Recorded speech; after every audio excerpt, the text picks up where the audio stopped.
부마항쟁의 많은 고문 피해자들은 거의 알려지지 않았습니다. 중앙정보부는 남조선 인민해방전선 사건을 배후로 조작해 짜맞추기 수사를 하라는 지시를 하달했습니다. 북한을 자백받기 위한 모진 고문이 이어졌습니다. 그건 잊혀지지 않죠. 그때 당한 그 고문이나 이런 거는 그게 좀 마음이 그런 생각만 하면 상당히 좀 내 자신이 좀 어떤 데는 처참해질 때도 상당히 많아요. 그거는 뭐 잊으려 해도 잊어지는 것도 아니고 뭐. 저항문학에 심취했던 서점 직원 황선용 씨는 부산대 학생들과 교류가 있었다는 이유로 북한과 연계된 부마항쟁의 배후로 지목됐습니다. 김일성과 최승목, 황승용의 관계 이래가지고 그 문제 쫙 조사를 꾸미기 시작하더라고요. 그래서 야 이거는 그 당시 연좌제도 있었잖아요.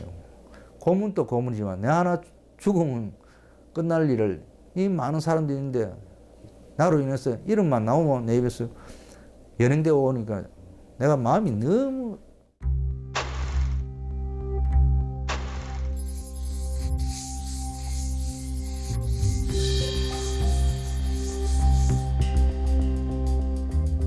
그는 그 경찰서에서 자살을 시도했습니다. 나로 인해서 피해를 보는 사람이 너무 많아지니까 이거 안 되겠다 싶어서 내려와가지고 삼천인데 딱 도니까 복도가 있더라고요. 뛰어가지고 차라리 깨끗하게 죽는 게 낫겠다 싶어서 머리부터 집어넣었거든요. 그를 가장 괴롭힌 건 거짓 자백이었습니다.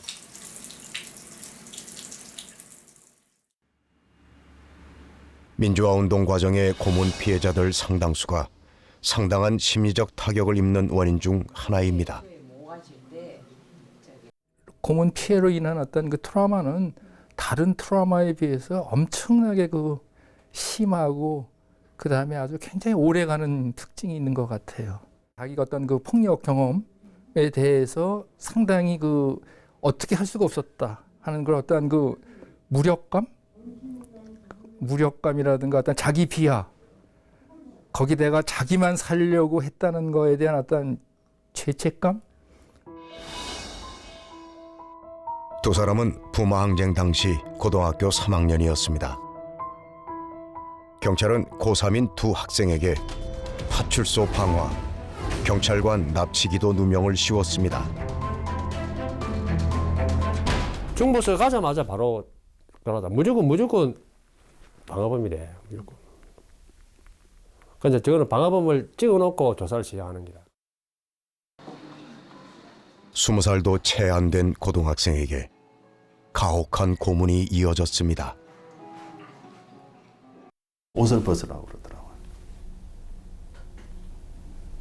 그래서 겁이 나니까 막 옷을 벗었어요. 벗고 바지도 벗으라고 그러더라고요. 바지도 벗고 속옷까지 다 벗으라고 그러더라고요. 그럼 다시 때리기 시작하죠. 원하는 대로 얘기를 해라. 수건을 갖다가 이렇게 딱 씌우더라고. 코 요리와 입하고 지금 막 하고. 수건을 씌우고 밑에 한 사람 잡고 당기고. 그 노란 식당 가면 노란 주전자 있습니다. 옛날에 그 식당 가면 노란 큰 주전자. 물이 째어 들어가거든요. 그 주전자로 이제 그 수건을 붓는 기라 숨이 안 쉬죠. 근데 도저히 못 참고 막 이럴 막 죽겠다 싶어. 아예 막 수분 안 씹히거든. 수분 안 씹히니까 더 죽겠더라고. 열흘 넘은 고문 끝에 풀려났지만 그들은 학교로 돌아가지 못했습니다.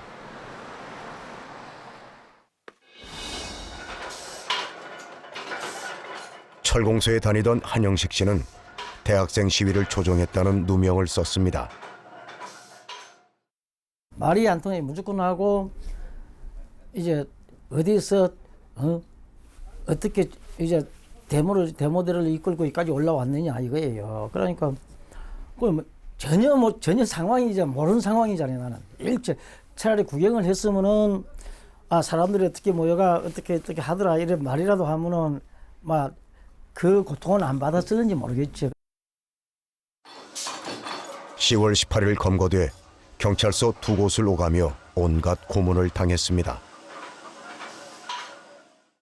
한참 이제 이러면 뭐 고함 이제 지르고 이러면 그러니까 수갑을 찬처럼 네 사람이 이제 딱 이제 눌러가 있으니까 하도 또 말 너무 맞아 놓으니까 그게 이제 버티질 못하는 거예요. 그래서 버티다 이래가지고 이러면 너 데모했지 이러면 이제 처음에는 막 몽롱한 상태에 있다가 그 나중에 정신 돌아오면 내가 데모하지 않았다 이러면 또 이제 계속 고문을 가는 거예요. 경찰서 파출소에 불을 지르고 파손했다는 누명을 썼습니다. 그는 군사 재판까지 갔습니다. 부산과 마산에서 모두 89명이 계엄군법 회의에 회부돼 20명이 최고 징역 5년을 선고받았습니다. 그는 이 일을 이후 몇 년간 아무에게 말하지 못했습니다. 국가폭력 트라우마의 경우에는 피해를 입은 사람이 어디 가서 하소연을 못하는 경우가 많습니다. 왜냐하면 막강한 국가 권력을 갖고 때려잡았을 뿐만 아니라 그 사실을 은폐해요. 그리고 그거는 저게 맞을 짓을 했다, 저게 빨갱이였다, 뭐 이런 식으로 피해자에게 낙인을 찍어놨기 때문에 그 피해자들이 어디 가서 맞았다는 사실을, 아프다는 사실을 호소할 수가 없습니다. 대통령이 죽고 죽음의 시간도 끝났지만 또 다른 고통이 찾아왔습니다. 내가 나와서 너무 좀 문제가 된 게 뭐냐면은 그게 안 되잖아요. 내가 너무 억울하잖아요. 그러니까 하소연할 데가 없는 거예요 이게. 그러니 이 참 마음에 마음 막 미치겠고 막 머리는 하얗고. 지난 정부에서 출범한 부마 민주항쟁 진상규명위원회. 출범 5년이 지난 지금까지 공식 보고서를 내놓지 못하고 있습니다. 지난해 나온 1차 보고서는 부마 항쟁 관련자들의 거센 항의를 받고 채택되지 못했습니다. 부마 민주항쟁 진상조사 결과 초안에 대해 재조사를 촉구하는 목소리가 커지고 있습니다. 관련 단체와 피해자들은 이번 보고서가 부실하게 조사된 사실상 은폐 보고서라고 주장했습니다. 부마 항쟁 당시 불법 연행된 시민은 모두 1,563명. 이 가운데 11%인 172명만이 관련자로 인정받았습니다. 지난 정부에서 임명된 1기 위원회는 위원들이 중도 사퇴하면서 파행 운행됐습니다. 우리가 제대로 된 조사나 진상규명을 했다고 도저히 말할 수 없는 상황이 되어 있습니다. 그래서 이렇게 된 이유는 아까 말씀드린 예산이나 인력이나 또는 그 조사하는 권한이나 또는 그 조사를 하겠다는 의지라든지 이런 것들이 다 부족한 상태에서 지난 3년여 거의 4년에 가까운 시간을 이제 아깝게 보낸 거죠. 저희들은 지난 위원회를 뭐 크게 비난할 생각은 없습니다만은 너무 소극적이었다라고 하는 점을 부인할 수가 없습니다. 부마 민주항쟁의 공식 진상규명 보고서는 없습니다. 2010년에 작성된 진실과 화해를 위한 과거사위원회의 44쪽짜리 인권 침해 사건 조사 보고서가 유일한 국가 보고서입니다. 내일이 부마 민주항쟁 기념일입니다. 민주화를 위해 희생하고 피해를 입으신 분들과 가족들에게 깊은 위로를 드립니다. 아직 정리 안 된 진상 규명과 명예 회복을 위해 저와 새누리당이 최선을 다하겠습니다. 이게 어지간하면 하지 말라는 이야기도 해요. 상처받잖아요. 국가로부터 폭력을 당해서 국가한테 이 억울함을 좀 풀어달라고 했더니 니는 아니라고 하면 그 논리도 없이 앞뒤도 없이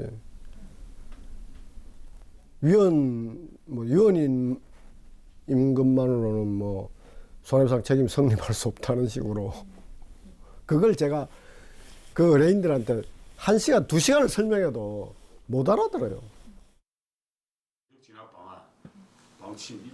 부마항쟁 첫 시위의 주동자 정광민 씨는 평범한 대학 졸업자의 삶을 살지 못했습니다.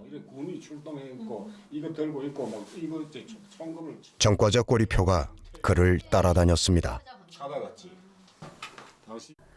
내라는 사람은 어떻게 보면 부마항쟁 40년 동안 부마항쟁이라고 하는 게 하나의 역사 전쟁인데 이 체제와 이 만신창이가 돼 있다고 봐도 과언이 아니에요. 그거는 솔직히 말하면 정신적이든 내 또 실제 살아가는 여건에서도 그거는 부단히 눈에 보이지 않게 작용했던 부분이고 전쟁이었어요, 전쟁.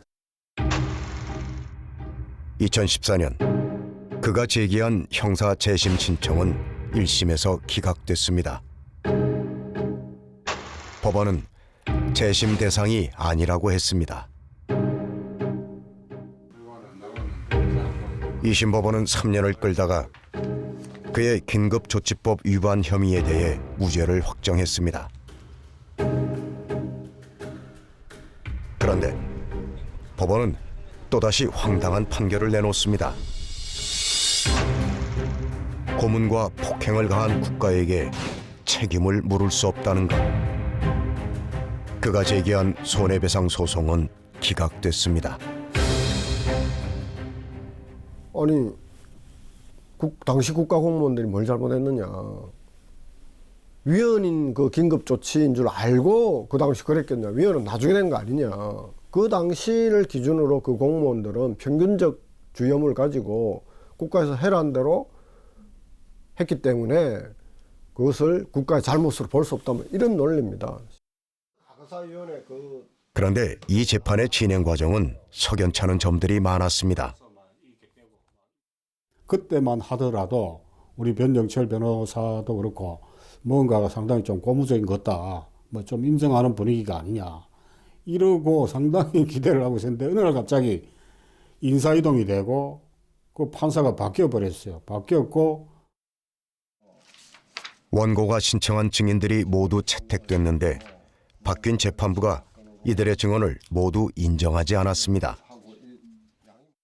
뚜렷하게 고문으로 인정할 뭐 그런 증거가 없다. 말하자면 그건 당신 이야기지 않느냐. 뭐 이런 식으로 판결문 내가 지금 기억하거든요. 그래서 그런 것이 완전히 막 이렇게 뒤집어지는 거를 보고서 이게 도대체 무슨 영향을 줘 이런 결과가 나오냐. 긴급조치 피해자에 대한 국가배상 책임을 인정하지 않은 판결로 긴급조치 피해자 1,140명에게 줄 1인당 5억 원의 배상금, 모두 5,500억 원을 아꼈다고 했습니다.